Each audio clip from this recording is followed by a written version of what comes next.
Hello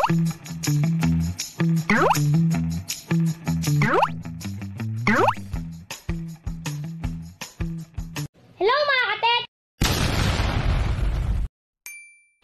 Simpleng tutorial mga ka-WJT kung paano gumawa ng shower heater. Ang brand nito ay Aerogas. Yan, kahit hindi ganitong brand, magkakaroon kayo ng idea kung paano natin i-repair yung mga ganitong klase. Ito no power daw, sabi ng may-ari, walang indicator light. Kung mapapansin nyo, no power siya kahit na naka-on yung ating switch. So, wala siyang indicator light kahit na ilaw man lang na nakikita. Try natin pindutin to. Pero may ilaw yung kanyang ELDS sa ilalim mo nung pinindot natin yung test. Yan. Ibig sabihin may power naman. Kaya lang ayaw mag-on yung power ng indicator light. Yan, pagka baguhan ka pa lang sa aking YouTube channel, tuturuan ko kayo ng paraan kung paano natin mare-repair to sa pinakamadaling paraan. Pagka ganito ang sira, umiilaw ito nasa ilalim pero walang power yung indicator light. Kadalasan yan, ayaw uminit ng ating shower heater. Kailangan natin bakasin to. Merong isang screw dito sa ilalim yan para mabaklas. Madali lang itong bakasin. Tapos iangat natin itong front. Yung mga ganitong modelo, madaling bakasin eh. Okay? Tapos meron siyang laman na relay. Ito yun. Tapos may heater tank. Tapos may control. Yung nagpapainit sa heater. Ngayon pagka ganun ang problema, pwedeng sa red switch tayo po-focus muna. Kuha tayo ng tester, tapos range tayo ng times 1 or times 10. Pwede rin tayo mag-set ng buzzer. Pagka red switch kasi, continuity lang naman yung hinahanap natin dito.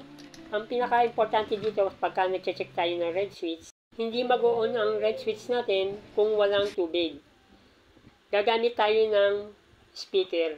Yung magnet nito ang magpapa-on kung walang tubig para malaman natin na good ang ating red switch.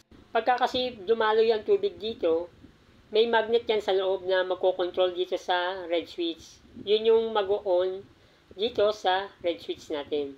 Pagka chinek natin ito na walang tubig, walang contact yan. Okay? Pero pagka nilagyan natin ng tubig dito at nag-on yan, parang ganito yan. Magko-contact pagka nagkaroon ng tubig. Ngayon, pagka nilagyan natin ng magnet to at hindi pumalo, ibig sabihin, sira yung ating red switch. Pero ito pumapalo, ibig sabihin, good pa yung ating red switch. Pinapaliwanag lang muna natin sa mga nagsisimula kasi hindi pa talaga nila alam to. Mas maganda na yung mas naiintindihan. Yan, saksak ko muna uli. Yan, no power talaga siya.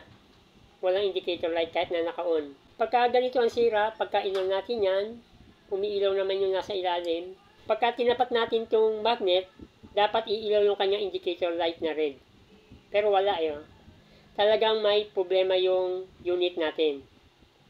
Pangalawang gagalawin natin dito, pagka okay yung red switch natin, dito tayo sa control board.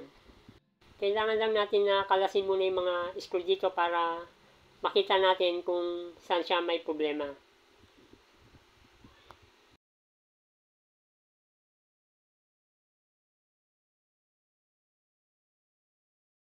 Pangalawang i-check natin dito, pagka nabakasan natin itong board na to, isa pa sa kadalasang nagiging problema, itong power switch. Kahit anong brand, nagkakaroon ng problema yung ganitong klase. 500K na potentiometer to na may switch. Ngayon, subukan natin i-check to. Gamit tayo ng tester, range tayo ng times 1 or times 10. Dapat magkapalo yan. Pagka pumalo, ibig sabihin may contact o buo yung ating potentiometer dun sa switch. Yan. Check natin kung may contact.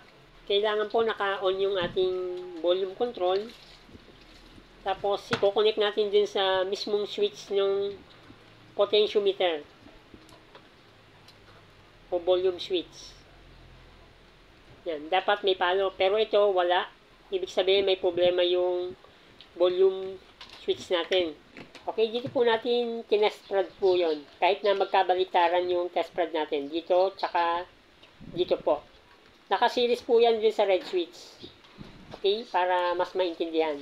Ngayon, alam na natin kung ano naging problema. Yung power switch lang.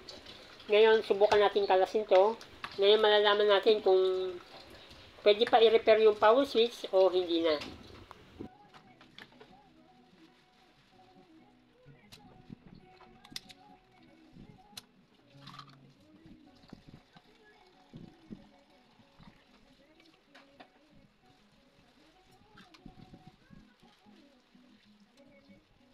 Ito yung naging problema po natin, yung volume control niya. 500K po ito na potentiometer na may power switch. Pero magaspang na yung kanyang control. Try natin i-check para sigurado tayo. Yan, naka-range po tayo yung times 1 or times 10. Okay. Medyo madulas. Ganito na gawin natin para sigurado tayo. Yan, miski magkabaliktad po yung ating test prod, walang problema. Dapat magkaroon tayo ng continuity. Dapat papalo ng ganon. Yan, wala talagang contact. Ibig sabihin talagang may problema po itong control natin. Ngayon, buksan natin to para malaman natin kung pwede pa i-repair yung loob. Para makalas natin to, may lock yan dito. May 4 na lock. Gamit lang tayo ng blade. Yan, ingat lang kayo baka masugatan.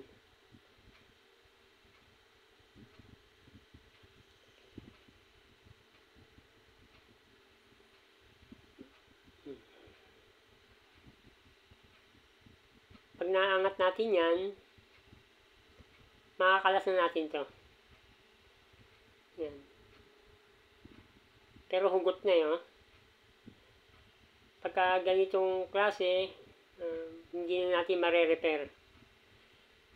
Yan. Pagka ganito ang itsura, hindi na kaya i-repair to. Nabasag na eh. Okay, kaya magaspang kanina pag pinipihit. Yan, nag-crack na yung board. Yan, pinakita ko lang yung volume control kung paano nangyayari pagka nasira. Ngayon na sigurado na may problema itong volume control na kailangan natin palitan. Dahil wala pa tayong stock nito, i-order pa natin sa online. Siguro sa part 2 na lang yung ating kasunod na video. Salamat po.